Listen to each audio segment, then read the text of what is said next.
So, welcome back to Project Joyful, the podcast that explores what it really means to lead without losing yourself in the process. Today, we're talking about control, specifically the kind that doesn't always feel like control. It looks like leadership. It's efficient, it's organized, it's prepared. But when we slow it down, when we look beneath the surface, it's often something else entirely. Let's get started, shall we?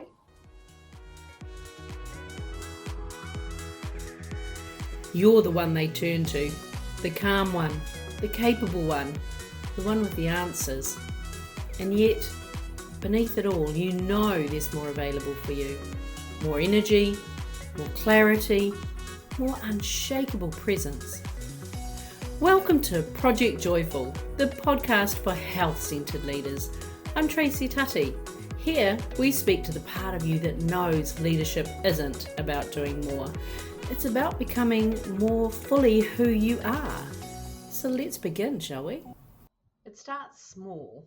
You finish a presentation, but instead of sending it off, you find yourself going slide by slide, adjusting phrasing, reordering points, double-checking the formatting, not because it's wrong, but because it doesn't feel safe to let it go as it is.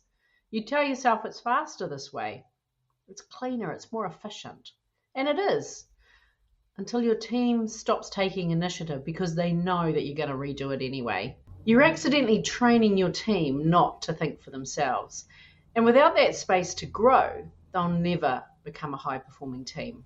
Or maybe you're out for dinner with your partner, but your mind keeps circling back to that stakeholder update. You've written it, you've reviewed it, but something in your body still doesn't feel finished. Imagine how that's showing up in your conversation with your partner. Or maybe you're asked a question in a meeting and you know the answer, but you pause, you weigh it up, you filter your response depending on who's in the room. Because there's this tight little voice inside that says, get it right, don't be exposed, don't upset anyone, don't upset the apple cart. This is the part we don't talk about in the leadership manuals. That underneath that control is fear. Not loud, dramatic fear, but a quieter kind. The kind that whispers, if I don't stay across everything, I'll drop the ball. Or if I trust too much, I'll get blindsided. Or how about this? If I stop proving my worth, they might realize I'm not enough. And that voice, it doesn't show up as panic. It shows up as late night reviews or over preparing for meetings, dodging feedback even when you ask for it. Or maybe checking in on teams when you're on leave, just to stay ahead. Or maybe it's that quick Sunday night email check-in, just to clear the decks, when actually it's quietly robbing you of your rest. Maybe you're avoiding important or difficult conversations, not because you don't know what to say, but because saying it could create some discomfort. It could shift a dynamic, or it could risk being misunderstood. Or maybe it's simply because you don't have the energy to imagine the imagined consequences, the emotional fallout, the ripple effects. So instead you hold it. You rationalize, you wait for a better time, which, by the way, rarely comes up. Because here's the confusing part. Control does look like leadership. It looks like diligence. It looks like high standards, like someone who's across all the details, someone who won't let anything slip. And in many environments, especially the corporate ones that we've grown up in, that gets rewarded. Control gets mistaken for commitment. Perfectionism gets praised as professionalism. And being the one who always holds it together, well, that's often seen as being a natural leader. So we lean into it. We build identities around it. But over time, what starts as excellence quietly becomes armor. And instead of leading from clarity, we're leading from tension, and it's starting to leak. So at one time I was a financial controller, and as an accountant, control is what gets you known. You know, the debits equal the credits, and it's what keeps things running. It's what keeps you sharp. And honestly, it works.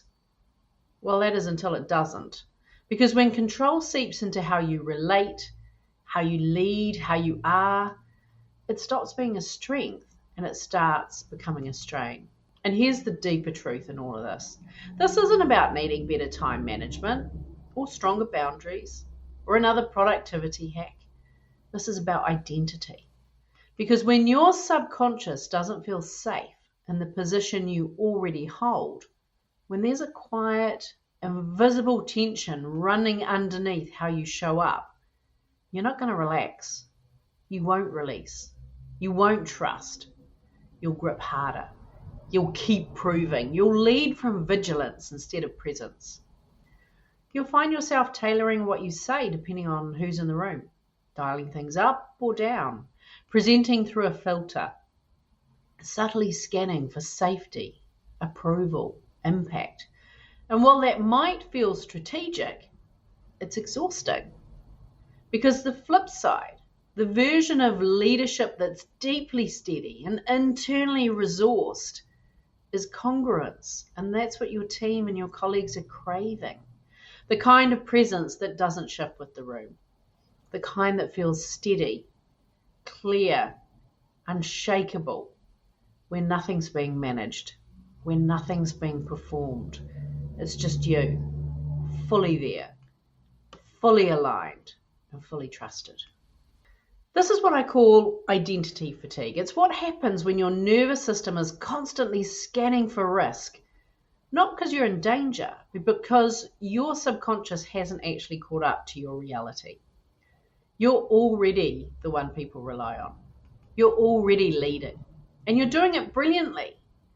But when your inner world is still running the script of stay on guard, it's only a matter of time before that brilliance starts to burn you out.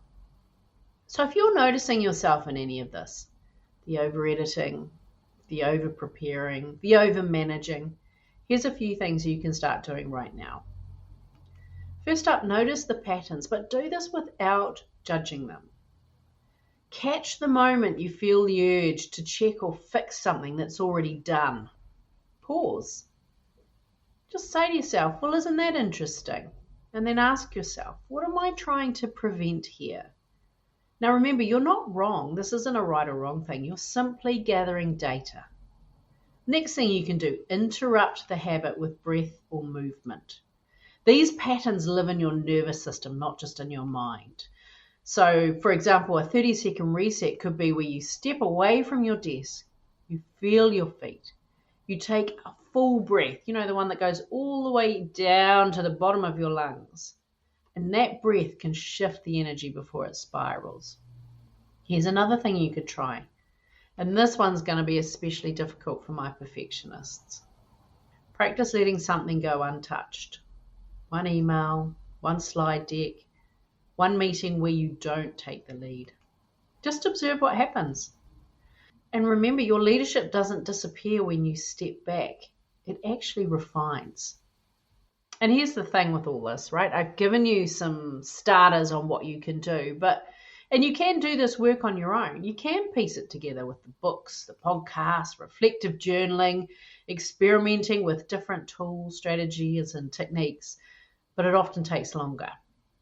Why? Because these patterns are really clever. They're subtle. And some of them are so ingrained that you won't even realize they're there until someone helps you to see them. And that's the kind of work we do together. This is the shift we take inside neuro-identity coaching. We don't just talk about mindset. We work with the subconscious patterns that are quietly driving how you lead, how you relate, how you experience your day. Because your nervous system sets the tone for your team, your meetings, your culture. And when that system is calm and congruent, leadership gets lighter. It's more fun, it's clearer, it's sharper. My work combines the precision of a chartered accountant, the depth of neuro-identity coaching, and the grounding of Western herbal medicine. It's not about making you softer. It's not about making you clearer. It's about helping you so that you can lead in a way that's fully aligned with who you are, not who you think you're supposed to be. Now, if this conversation has resonated, if you've recognized even a hint of yourself in these patterns that we've talked about today, first of all, I want you to know that you're not alone. And secondly, and more importantly, this can shift. Inside my one-on-one neuro-identity coaching, we work gently and precisely at the level of your subconscious identity so that how you lead on the outside matches how you feel on the inside. Together we untangle the patterns you've outgrown so that you can lead with more clarity, more calm, and most importantly, more of you. If it feels aligned, I'd love to invite you into a conversation. There's a link in the show notes where you can book a call. It's no pressure. It's just an honest, grounded space to explore what's possible. Thanks for spending time with me inside this episode. Until next time, stay steady, stay curious, and keep following what feels quietly powerful. Sending you lots of love. Bye for now. Hey, thanks for listening to today's podcast. Can I ask you a favour? If our conversation spoke to you today, could you please take a moment to leave a 5-star review? Your review will help people discover this podcast, and together we can create a world where there's even more love and more laughter. And if you want to hear more from the Project Joyful podcast, just click the subscribe button. Bye for now.